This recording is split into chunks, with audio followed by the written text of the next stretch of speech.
So hello there, and welcome back to another Night of the Movies podcast. I'm Spy Knight, and in these podcasts I like talking all things music and TV, and whatever I want, whenever I want. And in today's podcast, I'm reviewing the new Amy Adams starring film, Nightbitch. So, let's get into it, shall we? Nightbitch is a new Amy Adams starring film directed by Marielle Heller, apologies for mispronouncing her name, who previously directed such movies as Can You Ever Forgive Me, which starred Richard E. Grant and Melissa McCarthy, and I think that film came out in 2018, if I'm not mistaken, although I only saw it for the first time. It was either last year or this year. I don't know. 2024 has been such a long year for me.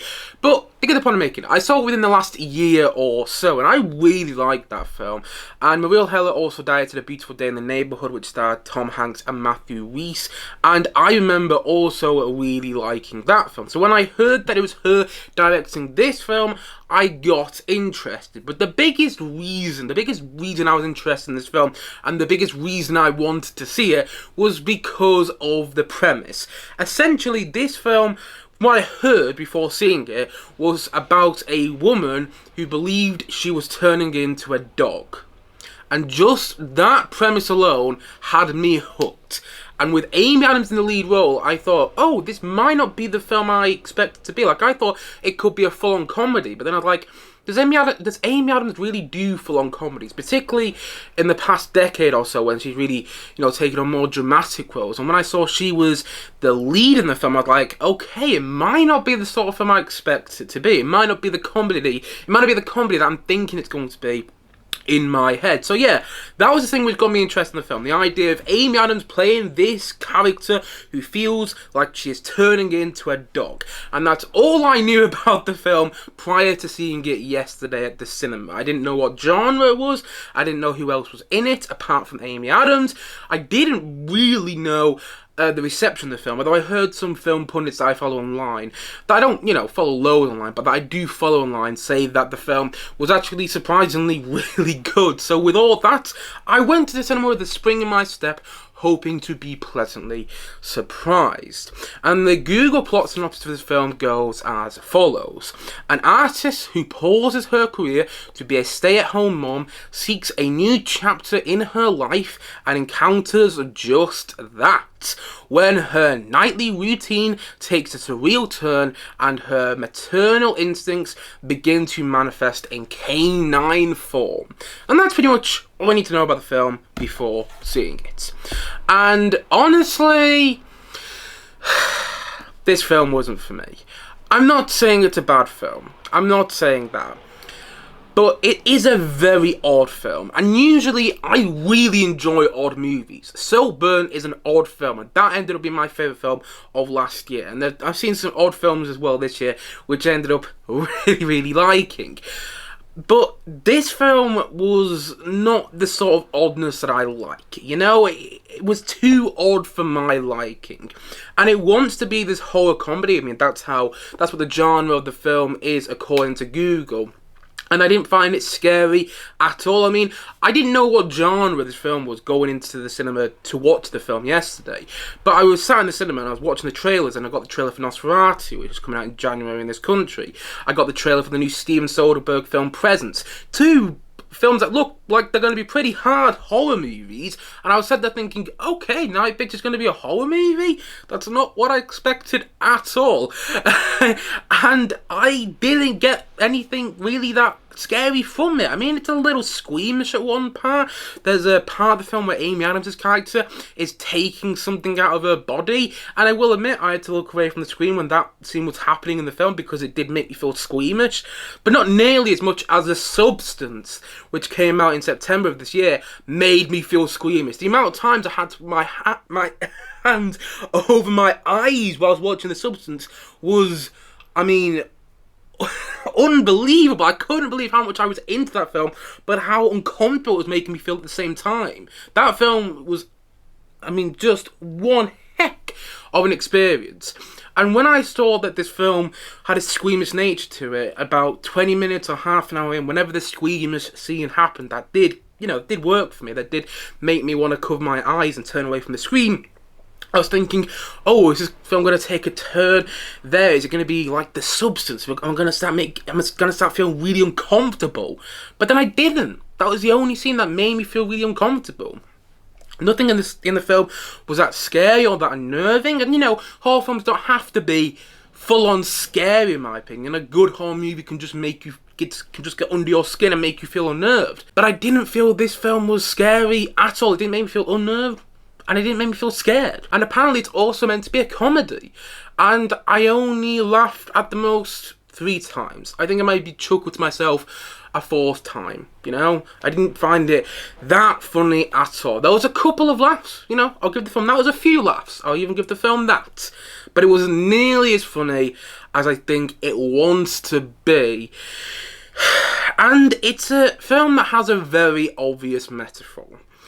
And I liked how it explored that metaphor. It opened my eyes up to something that I didn't really know much about. The film is essentially a metaphor for motherhood. And there were some interesting elements explored in that metaphor.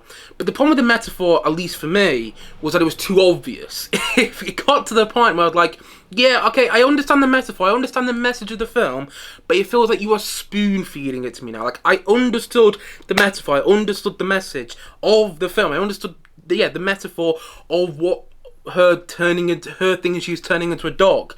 But at the same time, it was like about halfway through the film, I was like, okay, I get it, and it still felt like the film didn't think the audience would get it though, It still felt like the film was trying to make us understand the metaphor here, understand what this film is actually all about, and the second half of the film I found to be tough to get through because it just felt like it was trying to get across that message again and again and again, and I got it. I got it much earlier on, and I'm not saying it's a bad message, I'm not saying the metaphor isn't well explored to a certain degree, but I began not to care about it because it felt like it was being spoon-fed to me. And I'm not saying this film is bad. I'm not saying it is. I can see it becoming a cult classic in years to come, and I do think Amy Adams makes this film watchable. Because if she wasn't in this film, I may have found it unbearable to sit through in the cinema. But Amy Adams throws herself into the lead role. And I mean throws herself into the lead role. Because Amy Adams is a glamorous movie star. Whenever you see her on a red carpet, she looks absolutely stunning. But at the same time, when you see her in this film, she doesn't look stunning. You believe her as this stay-at-home mom who is really struggling with how her life has changed. And I thought she played that role perfectly. Her performance, in my opinion, was the most engaging and compelling part of the film. And I thought she was absolutely brilliant. Yes, she was a thing which made this film watchable for me. And, it's got an interesting exploration into motherhood, and I can see that if you are a parent or going to be a parent, why this film might work for you where it didn't for me. Because I'm not a parent, and maybe when I become a parent, or if I become a parent in the future, and I rewatch this film, I will feel differently. I don't know, maybe that's the case. But at the moment, I'm not a parent, and I was watching this film, and it just felt like it wasn't made for me. And that's okay. Not every film I see at the cinema, not every film I watch has to be for me. And I did feel like watching this film that it was made for a different audience. And I was left unentertained by it. I don't even know if that's a word, but you get the point I'm making. I wasn't really that entertained by the film. But I did think Amy Adams was brilliant in the lead role. I did like what it explored. It opened my eyes up to a new perspective on motherhood. And I did laugh a couple of times. And there was one squeamish bit in the film. But for a film that, according to Google, is meant to be a horror comedy, I didn't laugh nearly enough as I think the film wanted me to. I didn't really find it that uncomfortable to watch. And I thought it was just, it didn't really go anywhere. I thought the film was going to go somewhere. But then, where it went, I felt was very predictable and didn't really work. It feels directionless. And yeah, it was a disappointing watch for me. But like I said, I don't think it's a film which was made for me at the same time.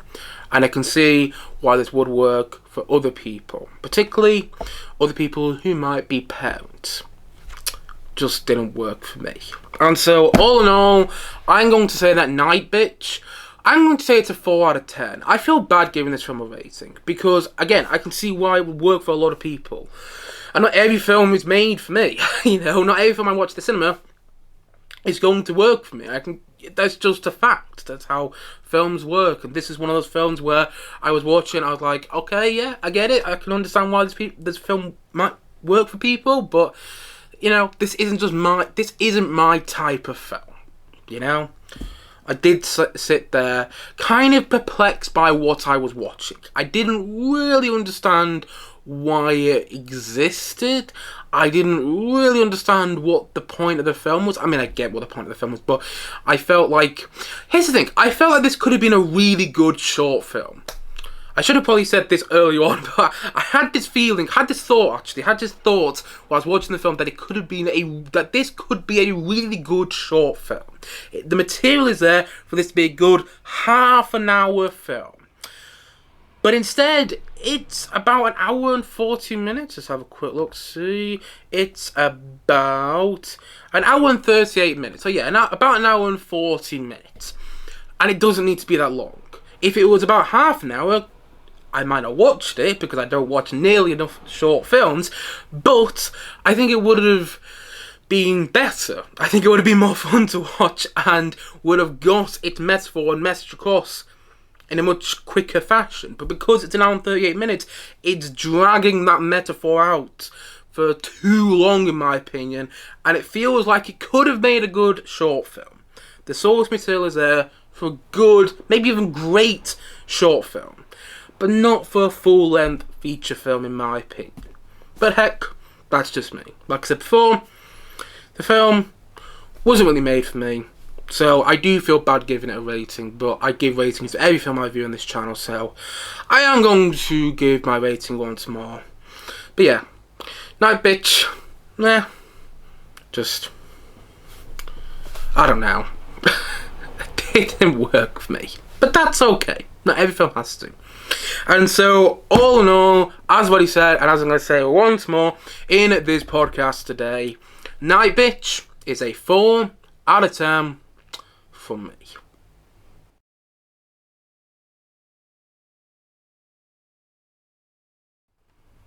Anyway guys, that's it for today's podcast. If you have seen Nightbitch, please let me know your thoughts on it in the comment section below.